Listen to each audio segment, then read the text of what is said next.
Bonjour et bienvenue sur French with Jeanne, un podcast en français pour les étudiants et étudiantes de français. Vous écoutez le deuxième épisode de la série 16 sur des podcasts en français, où je reprends le concept de 5 podcasts francophones. Il s'agit de podcasts que j'ai sélectionnés pour le cours en ligne Écouter des podcasts en français, dans lequel je vous mets au défi d'écouter et de comprendre 5 épisodes de podcast grâce aux questions que j'ai préparées. Vous pouvez retrouver ce défi dans la description de l'épisode. Le deuxième podcast que j'ai choisi s'intitule « Portes ouvertes ». Dans chaque épisode, on entend une personne qui héberge des inconnus via Airbnb répondre aux questions du journaliste. On y parle donc d'accueil, de rencontres, de voyages, d'échanges. Ce sont des conversations informelles d'une dizaine de minutes.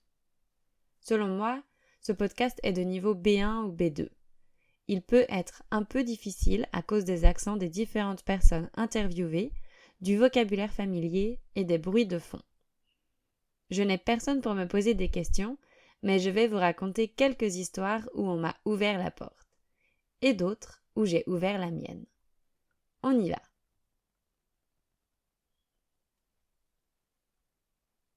Si vous écoutez ce podcast depuis longtemps, vous savez que j'ai pas mal voyagé. J'ai dormi dans des hôtels, dans des auberges de jeunesse, dans des Airbnb, chez des amis et chez des inconnus. Je n'ai jamais eu de mauvaises expériences, même si j'ai parfois eu des logements pas terribles. Grâce à mon expérience, je peux dire que les rencontres sont bien différentes selon qu'on paye ou non pour son logement. Elles sont généralement beaucoup plus enrichissantes lorsqu'il n'est pas question d'argent. J'ai parlé à plusieurs reprises du site Couchsurfing, qui permet d'accueillir et d'être accueilli gratuitement chez des gens. Malheureusement, ce site est devenu payant, mais je l'ai beaucoup utilisé quand il était encore gratuit. J'ai effectué quelques séjours chez l'habitant. Le tout premier était à Berlin, quand j'avais 20 ans. J'étais allée passer quelques jours dans cette ville pour la découvrir, et un Allemand très sympa m'avait accueilli chez lui. J'ai déjà raconté cette histoire dans l'épisode 2 de la série 14, alors je ne vais pas revenir dessus. J'ai aussi eu recours à Couchsurfing lors de mon voyage au Vietnam et au Cambodge, en 2015. Dès mon arrivée à Ho Chi Minh, j'ai utilisé le site pour entrer en contact avec des locaux. C'est comme ça que j'ai rencontré Marc, un Philippin de passage dans la ville. Il m'a invité à le rejoindre pour visiter la ville avec Tin et Phong, 2 garçons vietnamiens curieux de rencontrer des étrangers. Malgré l'anglais limité de nos guides, on s'est tout de suite bien entendus tous les 4. Tin et Phong avaient chacun leur scooter. Ils nous ont donc emmenés dans les rues effervescentes de la ville, pour nous montrer les endroits touristiques. Et puis, Tin nous a proposé de venir manger chez ses parents, afin de goûter de la nourriture locale. Marc et moi avons accepté, ravis de cette invitation. La famille de Tin habitait en périphérie de la ville. Il nous a fallu plus de 30 minutes pour y arriver.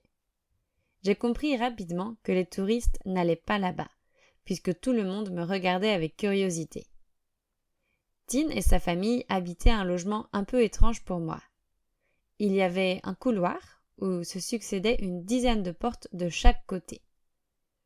Chaque porte donnait sur une pièce carrée, qui contenait un espace cuisine, une mini salle de bain et une mezzanine. Plusieurs familles vivaient là-bas. Elles possédaient chacune une ou plusieurs petites pièces.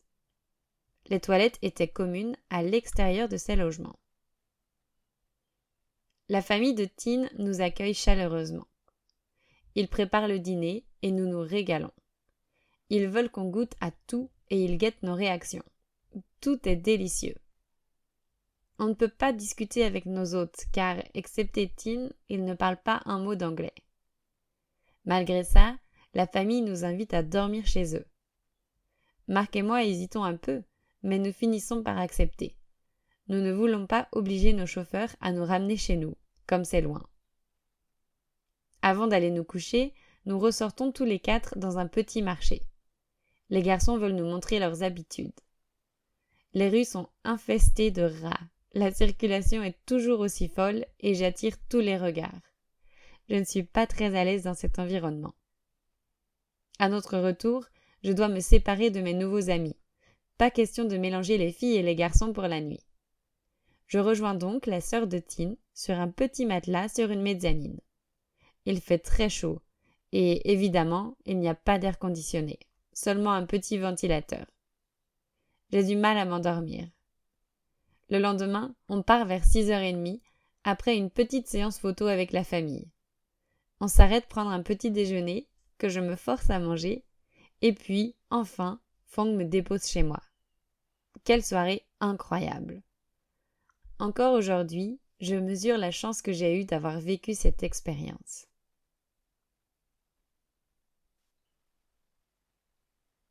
Tin et Phong sont rapidement devenus mes meilleurs amis sur place.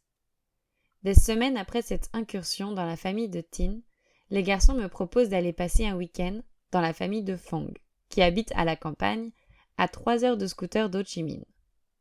Évidemment, j'accepte, toujours curieuse de voir à quoi ressemble la vie dans les différents endroits du monde. Là encore, je suis très bien accueillie par la famille de Phong. Ils habitent dans une grande maison, traversée par les courants d'air. C'est très agréable lorsqu'il fait 35 degrés. Je découvre les habitudes de la vie à la campagne. Je dors avec la petite sœur de Phong sur un lit sans matelas. Tout le monde se réveille tôt pour profiter des heures plus fraîches et pour aller à la messe. Je les y accompagne le dimanche, même si je ne suis pas croyante. Ils prient avant chaque repas et une autre fois le soir devant la statue de la Vierge Marie installée dans le salon. Tout le monde participe à la préparation des repas. Pour le petit déjeuner, on mange une soupe épicée que j'ai du mal à apprécier. Pour le déjeuner et le dîner, on s'assoit par terre et on pioche dans les plats de riz, de viande marinée et de légumes. L'après-midi, on fait une sieste. Puis, on rend visite aux différents membres de la famille qui nous offrent du thé et des gâteaux. Ça a l'air d'être une vie plutôt tranquille. C'est un autre week-end qui restera gravé dans ma mémoire. Pour moi, les Vietnamiens sont des personnes très accueillantes. J'ai été touchée par leur bienveillance et leur générosité. Si vous voulez voir des photos de ces 2 escapades au Vietnam, rendez-vous dans la description de cet épisode. J'ai ajouté le lien vers le blog que je tenais à l'époque. Après mon passage à Ho Chi Minh, je suis partie en road trip pendant 1 mois. Ma première étape était la capitale du Cambodge, Phnom Penh. Là-bas, j'ai été hébergée par Dimitri, un grec un peu hippie qui habitait dans le centre-ville. Il avait une chambre en plus où j'ai dormi quelques nuits. Pendant la journée, on faisait nos vies chacun de notre côté. Il me semble qu'il travaillait. Et le soir, on se retrouvait pour manger ensemble et sortir boire un verre. Je me souviens de conversations passionnantes sur la vie en Asie et son expérience à Phnom Penh, qui était une ville assez intimidante pour moi, à cause de la grande pauvreté et du chaos incessant. Je me souviens qu'il m'avait cuisiné une omelette au poivron pour le petit déjeuner. Et je me souviens surtout d'une soirée où il m'avait emmenée dans un bar un peu spécial. Le soir, ce bar proposait 30 minutes de consommation de bière complètement gratuite. Chaque personne avait un gobelet et pouvait venir le remplir autant de fois qu'elle le souhaitait pendant ces 30 minutes. Évidemment, on était un peu saoul en quittant le bar. Je nous revois tous les deux sur sa petite mobilette parcourant la ville pour rentrer chez nous. Ce n'était pas sérieux, mais ça fait de bons souvenirs. Ensuite, je suis retournée au Vietnam. Et toujours grâce à Couchsurfing, j'ai été hébergée dans une famille vietnamienne pour une nuit. C'est l'aîné de la famille, un jeune homme d'une 20aine d'années, qui m'avait invitée. Il y avait la grand-mère, les 2 parents, ce garçon et sa petite sœur. Leur maison était un peu étroite et assez mal agencée. La salle de bain était minuscule et terriblement humide. La cuisine n'avait pas de fenêtre et ils mangeaient assis par terre dans un petit espace juste à côté de la porte d'entrée. Une fois de plus, j'ai dormi avec la sœur de mon hôte, toutes deux sous une moustiquaire et sur un matelas un peu trop fin pour moi. Là encore, j'ai été reçue avec enthousiasme et générosité. On communiquait tant bien que mal grâce au traducteur Google. En tout cas, c'était chouette d'avoir cet aperçu de la vie quotidienne d'une famille vietnamienne dans une ville moyenne. J'ai été accueillie chez une dernière personne lors de ce voyage. C'était à Kuala Lumpur, la capitale de la Malaisie, qui était mon dernier arrêt avant de rentrer en France. Là, j'ai dormi chez Ahmad, un garçon soudanais qui avait aussi 23 ans. Il était en colocation avec Abi, qui venait d'Ouzbékistan. Les deux jeunes hommes étaient à Kuala Lumpur pour étudier. C'était très sympa pour moi car j'ai appris beaucoup de choses pendant ces quelques jours, comme c'était mon premier passage en Malaisie et que c'était la première fois que je rencontrais des personnes de ces pays. Ils m'ont expliqué les spécificités de la Malaisie et plus particulièrement son mélange de culture et de religion. Ils m'ont emmené dans des restos de leurs pays respectifs, m'ont fait visiter la ville et m'ont fait découvrir un peu sa vie nocturne. C'était cool. Dans toutes ces expériences, même si le confort était sommaire comparé à celui qu'on peut avoir dans un hôtel, les rencontres étaient vraies. J'espère que pour ceux et celles qui m'ont accueilli, ce sentiment était partagé.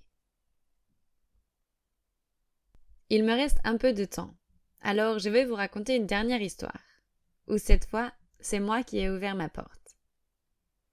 Au début, je voulais vous parler de Nathan, le premier voyageur que j'ai accueilli chez moi, alors que je n'avais que 18 ans.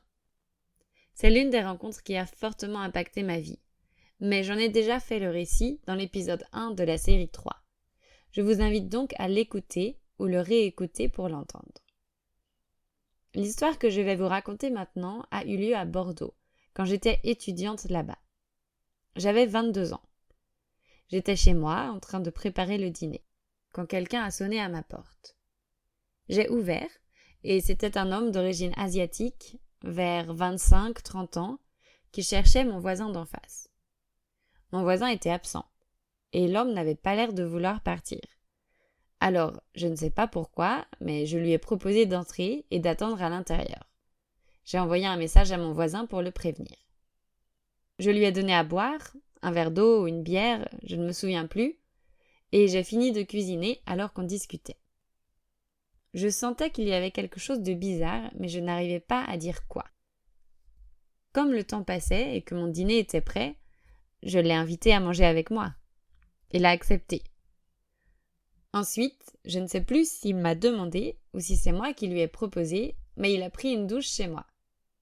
Entre-temps, mon voisin m'avait répondu qu'il ne connaissait pas vraiment ce mec, qu'il était juste passé chez lui la veille pendant une soirée, et c'était tout.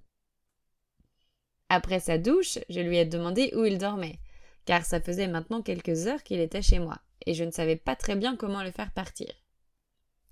Et là, il m'a sorti une histoire compliquée. Je ne me souviens plus des détails, mais il m'a expliqué qu'il habitait en Angleterre et qu'il était sur la route pour rentrer chez lui, mais que, pour telle et telle raison, il n'y arrivait pas. Il trouvait une réponse plausible à toutes mes questions. Il ne pouvait pas prendre le train car sa carte était bloquée, il ne pouvait pas réserver de covoiturage car il n'avait pas de téléphone français, il ne pouvait pas prendre l'avion parce que c'était trop cher. Son histoire tenait debout, même si elle était bizarre. Je me rappelle que j'étais très impliquée, que je cherchais vraiment des solutions pour l'aider. Finalement, je ne sais plus comment on en est arrivé là, mais il a fini par dormir chez moi. J'avais un canapé et un duvet, donc ça ne me dérangeait pas. Je dois préciser que sur le coup, je ne me sentais pas en danger. Je sentais bien que quelque chose clochait, mais vraiment, je ne trouvais pas quoi. Le lendemain matin, il a quitté mon appart en même temps que moi. Comme il était en galère d'argent, je lui ai donné 60 €. 60 €, vous avez bien entendu. C'était beaucoup pour moi, à l'époque.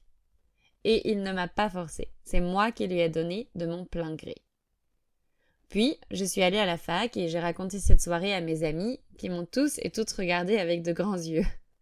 J'avais fait quoi? Ils étaient choqués par mon histoire. J'ai pris conscience que cette soirée aurait pu très mal tourner seulement à ce moment-là. Je n'ai jamais revu cet homme. Par contre, en racontant cette histoire à une copine qui avait habité à Bordeaux, des années plus tard, elle m'a dit que la même chose était arrivée à d'autres personnes. En fait, il semblerait que ce mec répétait ce schéma de maison en maison. Il racontait son histoire bizarre, mais vraisemblable, et réussissait à se faire héberger, nourrir et à obtenir de l'argent ou des services de ses hôtes. Je n'y connais rien en psychologie, mais on m'a dit que ça ressemblait au comportement d'un psychopathe. Depuis cet événement, je suis un peu plus méfiante et je n'ai plus hébergé d'inconnus. Cela dit, je crois que je fais toujours facilement confiance aux gens. Et une partie de moi n'a pas envie que ça change. Et voilà, je m'arrête là pour ces histoires de portes ouvertes. Prenez un instant pour vous remémorer vos histoires à vous. Qui avez-vous hébergé? Chez qui avez-vous dormi? Qu'est-ce qui vous a marqué? Et évidemment, pour tester votre compréhension du français et l'améliorer, rejoignez mon défi. Le lien est dans la description de cet épisode. Je vous embrasse et à bientôt.